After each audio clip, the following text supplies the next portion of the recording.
All right, Jim Kremidas, thank you so much for joining us. You were our very first guest, and it's exciting to have you back on. I was talking to you a minute ago. This is almost like a sequel 2.0, the Jim Kremidas 2.0 story. Let's just first off talk about where you are with your health issues. I know the news is really good. Let's share it with everybody. Yeah, thanks, Michael. Well, I've been in this clinical trial, and of course, I'm in a follow-up phase right now. I actually went in last Friday, and they did a very thorough CAT scan and other. I got scoped, other things I needed to use to look to see if there's any cancer cells left, and they found nothing. So I'm really happy and enthusiastic and excited about the future. So, and I feel great.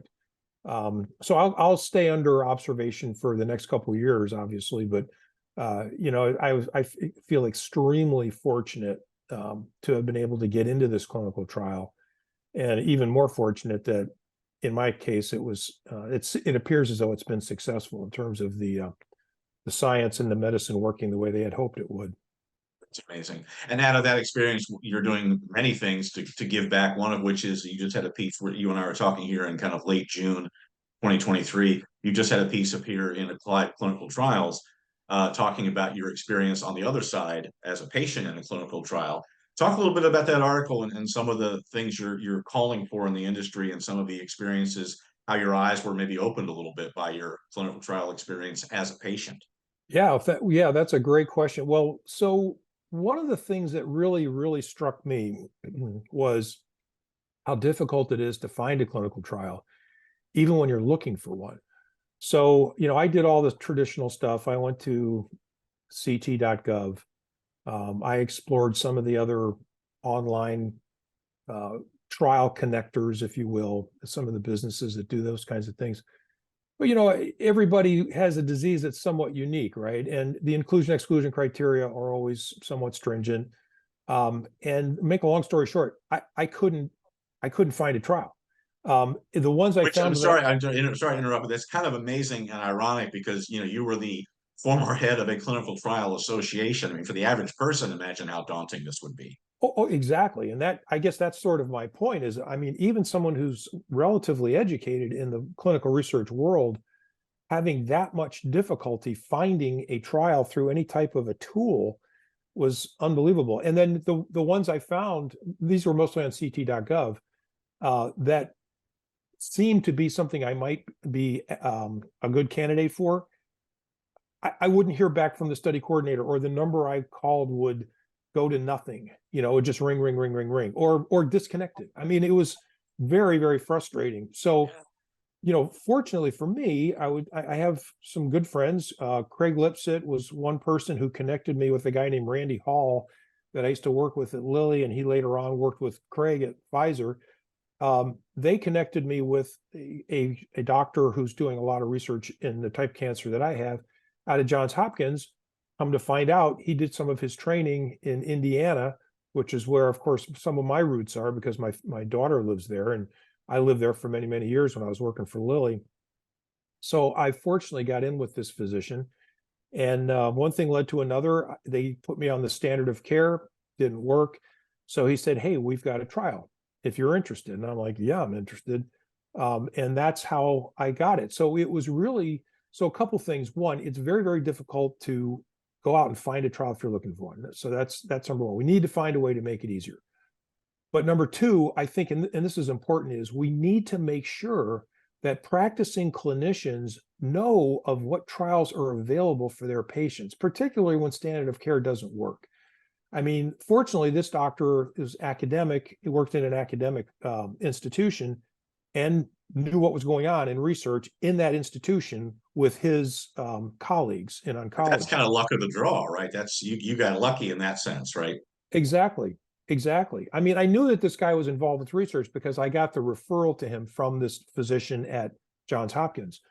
But that needs to become a more commonplace activity, and we need to figure out. And I know that there's work going on around this with Krakow, but how do you make clinical research an option for patients who are interested? How does a clinician, a healthcare provider, it doesn't have to be a doctor, it could be a nurse, could be a pharmacist, could be a therapist, anybody, that how do you make sure they know what's going on with clinical research in their area so that they can refer patients when appropriate into trials. And that's what happened with me. And I was, again, it was kind of lucky more than anything else.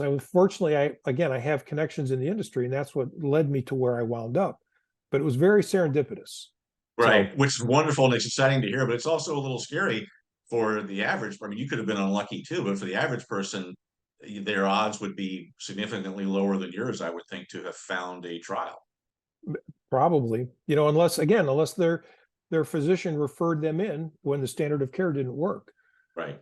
Another thing that was really, I thought, excellent about the group that I worked with was they had a person, a lady who basically helped me through the whole process. In other words, she sat down with me when we went through the informed consent. She explained the trial to me, and she wasn't the study coordinator. The coordinator was there, but she was more of the patient interface, I guess. Some people would say concierge, trial concierge. But she helped me a lot. So she helped me with scheduling because I was working with multiple departments within the hospital. She helped me get from point A to point B. I mean, simple things like finding your way through a hospital, if you're not familiar with it, can Right. be daunting, So she made it as easy as it possibly could be for me to participate and to work around my schedule. So that was great. Another key point or thing that I learned was, people, I was lucky because I'm semi-retired, right? So I could go and participate and spend a half a day or even a full day down there at the hospital. But people that are working and, they can't take the time off for financial reasons, I don't know how they do it. Again, I was fortunate in that at this stage of my life, I could find the time easily to Right. participate. But I can really see why, if I'd been working full time, I don't think I could have. I don't know if I could have done it. I mean, I guess you Right. have to. You got to set your priorities, but boy, it would have been a financial burden for me, and I'm sure it is for others. So we have to find a way, and I know there's work going on around this currently, but to reimburse people for time lost at work. Obviously, we don't want to be coercive, but we've got to find a way to make sure that people don't go in the hole because they're participating in a clinical trial. The last thing they need is that. Let's talk about when Exactly. your article posted recently. I noticed on LinkedIn you got a lot of outreach. What kind of reaction have you gotten from people? Mostly very, very positive. A lot of thank yous for thank you for putting this out there. It's important. Uh, and it's funny because we all try to put ourselves in the shoes of the patient a lot, with this whole patient centricity approach to trials being conducted these days. But it's always a little different when you're actually walking in the shoes of, the other party. So I think it was, I hope that it was useful for people to see what it's like for somebody who actually understands what goes on with clinical trials to participate in one, and the things that I learned hopefully and shared hopefully will be taken seriously, and folks will find solutions to some of those issues, as well as leverage some of the learnings, some of the positive experiences that I had. Jim, thank you so much for joining us. You're one of the good ones, and it's really nice to be able to share your positive health news. Thank you so much again for joining us and for all you've done in this industry.